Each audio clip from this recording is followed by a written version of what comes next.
Angels are real, and elect angels worship and serve God, while also having a role in the world that the Lord created. Number 1. When David, full of pride, counted the members of his army, an angel came and smote down his people as a judgment. We learn from 1 Chronicles 21 verse 1 that Satan moved David to do this. Satan precipitated it. David performed it. Job, David's military leader, exercised better judgment than the monarch did when he was given the order to start counting when the king instructed him to do so. When he learned that David's pride was the driving force behind the census, he tried to convince the king to abandon the plan, but his efforts were in vain. Obedient to David, Job and his men went throughout the land, numbering the people. They found 800,000 soldiers in Israel and 500,000 in Judah. Following the completion of the census, the king was confronted with the knowledge of his wrongdoing and beseeched the Lord to forgive him. God confronted him through the prophet Gad and gave him the option of accepting any one of the following 3 punishments. 1. 3 months of pursuit by his adversaries. 2. 7 years of famine in the land. Or 3. 3 days of pestilence or plague. David made the decision to give himself up into the hands of the Lord rather than into the hands of man.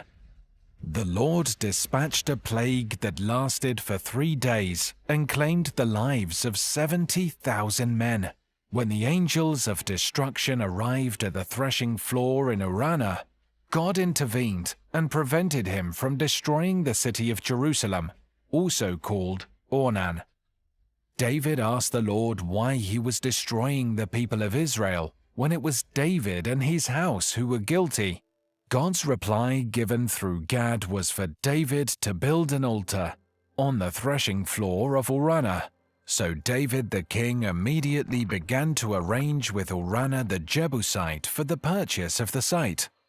Although he was a Gentile, Urana offered not only the threshing floor without charge, but also oxen for sacrifices and the threshing implements for firewood.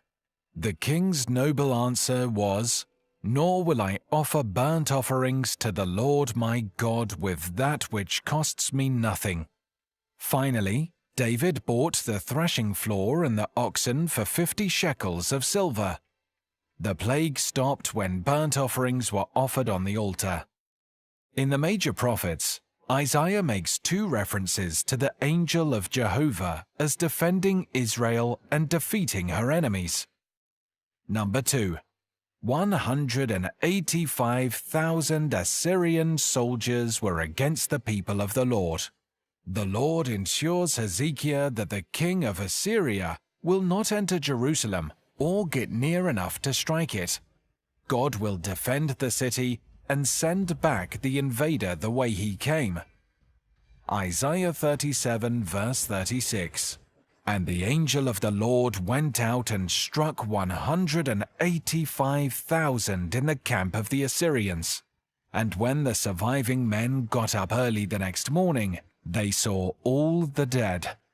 Although neither Jeremiah nor Ezekiel ever used the term angel, Ezekiel does refer to the cherubim. Number 3. Ezekiel saw a vision of the cherubim. Ezekiel 10 verse 2. And the Lord spoke to the man, 7th angel, clothed in linen, and said, "Go between the whirling wheels under the cherubim, fill your hands with coals of fire from between the cherubim, and scatter them over the city." And he entered as I watched. Number 4. Angels intervened in the record of Daniel to deliver the Hebrew children from the fiery furnace and Daniel from the mouths of lions. Daniel 3 verse 28. Nebuchadnezzar responded and said, "Blessed be the God of Shadrach, Meshach, and Abednego, who sent his angel and rescued his servants who believed in, trusted in, and relied on him." They violated the king's command and surrendered their bodies rather than serve or worship any god except their own God. Daniel 6 verse 22, Amplified Bible. My God has sent his angel and shut the mouths of the lions so that they have not hurt me, because I was found innocent before him, and also before you, O king. I have committed no crime. Gabriel, who subsequently appears in Luke chapter 1, makes his first appearance in the book of Daniel and reveals the destiny of Israel to him. Daniel 9 verses 20 to 22, Amplified Bible. While I was speaking and praying and confessing my sin and the sin of my people Israel, and presenting my supplication before the Lord my God in behalf of the holy mountain of my God, while I was still speaking in prayer and extremely exhausted, the man Gabriel, whom I had seen in the earlier vision, came to me about the time of the evening sacrifice.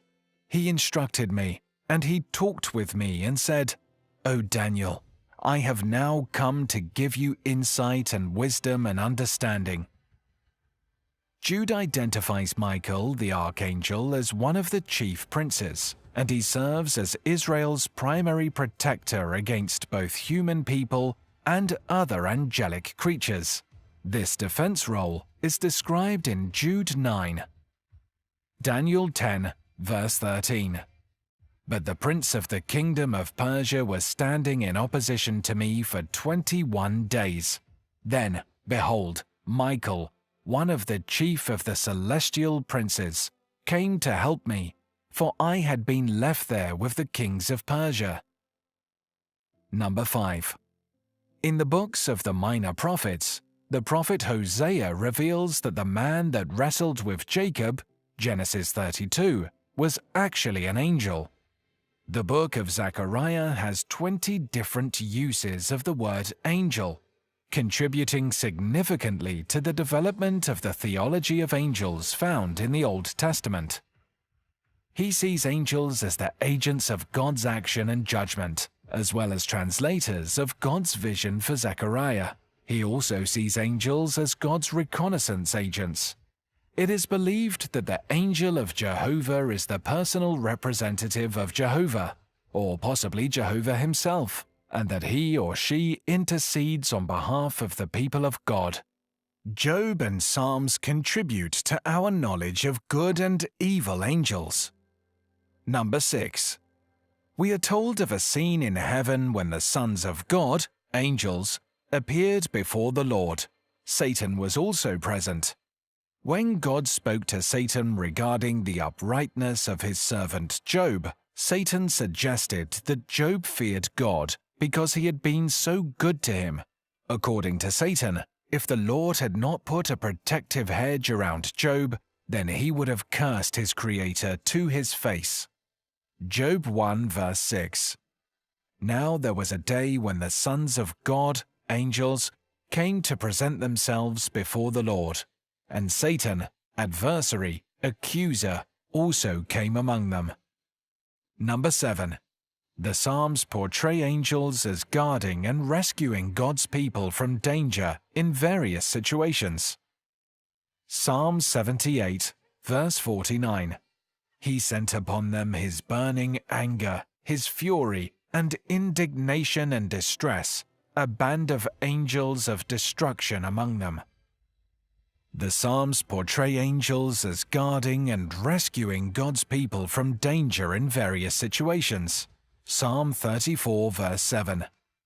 The angel of the Lord encamps around those who fear him, with awe-inspired reverence and worship him with obedience, and he rescues each of them. Psalm 91 verse 11. For he will command his angels in regard to you, to protect and defend and guard you in all your ways of obedience and service.